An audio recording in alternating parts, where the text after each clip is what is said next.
Hi everyone, we have almost made it to the end of term 2 and I can't believe we are halfway through the year already. It's gone so quickly and it's been so much fun being here for the 2 terms. So this week's principal's message, some updates to our reports and parent-teacher conferences or interviews. So some of the changes that you'll see to our reports this term, they will be coming home on Thursday, and there's some formatting changes that mean that your child's information about their commitment to learning, their social development, their cognitive skills, their attendance, their extracurricular participation, they will all now be featured on the front page of the report rather than hidden away down the back. Our English reports will also now include some additional information on the English language learning progress, but this is only for our students who were identified on enrolment as having a language background other than English and whose language development means that they require some additional support for that English language proficiency. So that'll only be on some of our reports.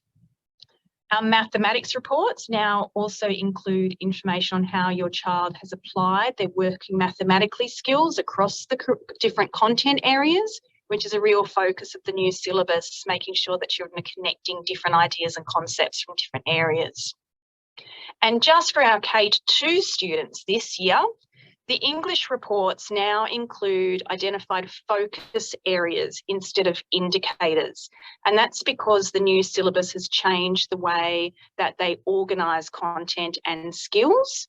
So that's just a small change you will see in the K-2 reports this year that will also be in the 3 to 6 reports next year. In your child's report this afternoon, on Thursday afternoon when it comes home, there'll be further information about those changes as well, so you can refer back to it. Our parent-teacher interviews and conferences will also be having some changes. So each class will have 1 day of interviews starting at 12 midday and going through to 6:30 p.m. There'll be some additional times for larger classes to make sure we've got options for everyone to be able to meet the teacher. And we're hoping that this will allow parents greater flexibility with their work hours and best meet the needs of our busy families. We've also extended the time for each meeting to 15 minutes rather than the previous 10 minutes. And we're hoping that this will allow teachers, parents and carers to discuss the reports, their future learning goals and strategies that will support each child's successful learning journey. And the final change to the parent-teacher interviews is that all meetings will now take place in the library, so no more wandering around in the dark trying to find the different classrooms.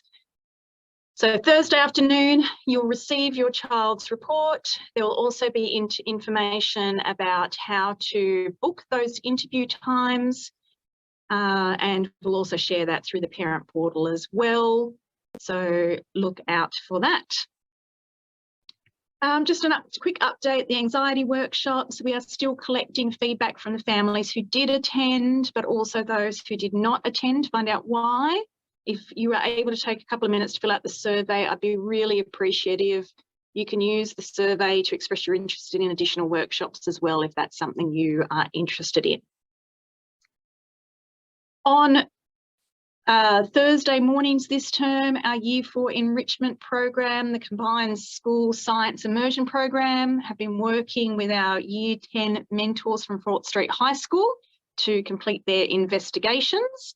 On Friday, they shared those with some of the other students in stage 2, and our local member, Joe Halen, just happened to drop by at that time and had a chance to see them as well, which was great for the students to have that extra audience member for that.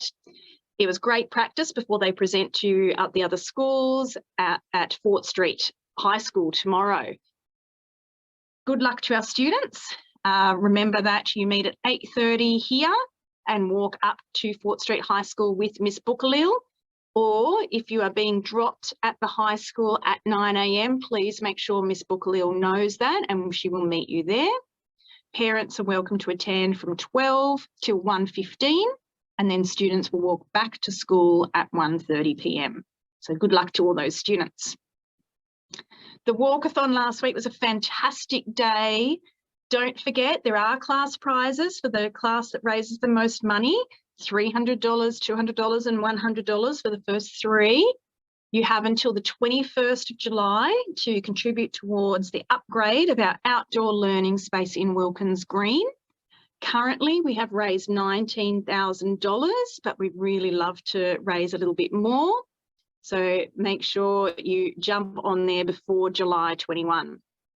And a huge thank you to all the parent volunteers who not only made the day happen, but made it such a fun and successful event. Thank you. Our external validation submission was presented to the P&C last week, and I've just summarised it into a key few points on feedback from some of the parents at the meeting. So the report evaluated our progress as a school against the School Excellence Framework, which is done every 4 years. We submitted that evidence to an external panel who then met with us to unpack what that all looked like and validated our judgments. So the key strengths that were identified across the school were in facilities, technology and community use of facilities. We had strengths in NAPLAN performance in the top 2 bands for reading, writing and numeracy. Our Walker Learning program, explicit phonics instruction and positive behaviour for learning programs were highlighted as school strengths, as was our support for First Nations students and for students with additional needs. And some emergent practices in professional learning around evidence-based teaching practice for staff was also highlighted as a strength. Our 3 big picture areas for future improvement as a result of this self-evaluation and validation include formalising and strengthening whole school processes for capturing, monitoring and evaluating data to make sure that we're using it to inform teaching and learning and interventions across a wide range of areas. A second area for future development is to embed some of the emerging high impact programs and strategies that have been identified across the school and ensure that they're happening K-6 in really sustained ways. And the third area is to build leadership capacity across the school to enable effective distributive leadership to drive whole school improvement that all of our community are involved in. So where to next with this?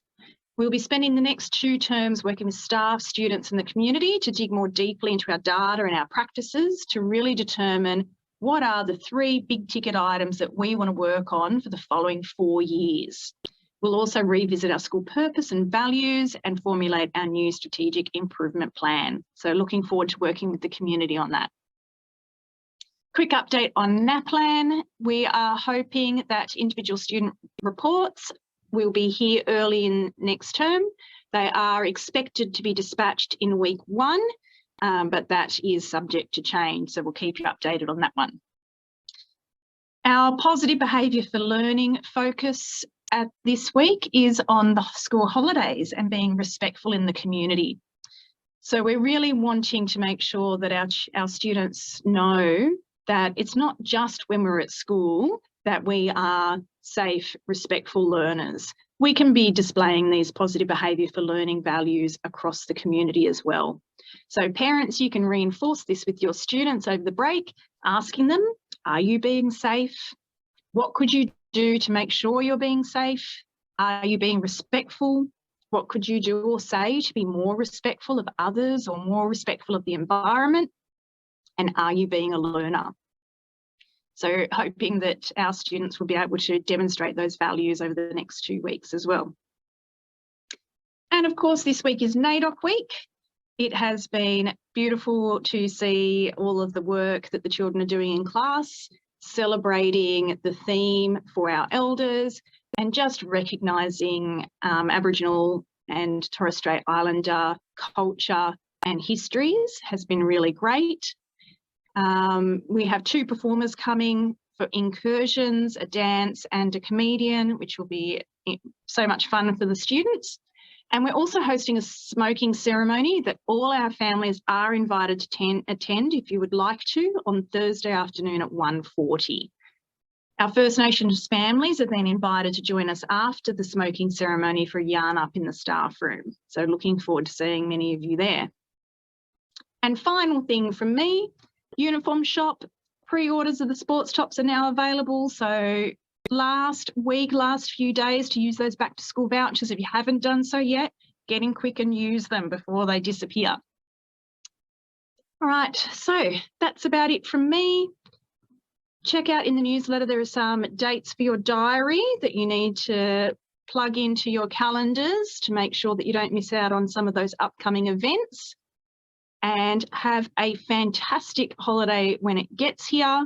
Plenty of rest and relaxation. Everyone's a little bit tired after 10 weeks of high intensity learning, and look forward to seeing everyone back fresh and relaxed and ready to learn on Tuesday, the 18th of July. See you all then.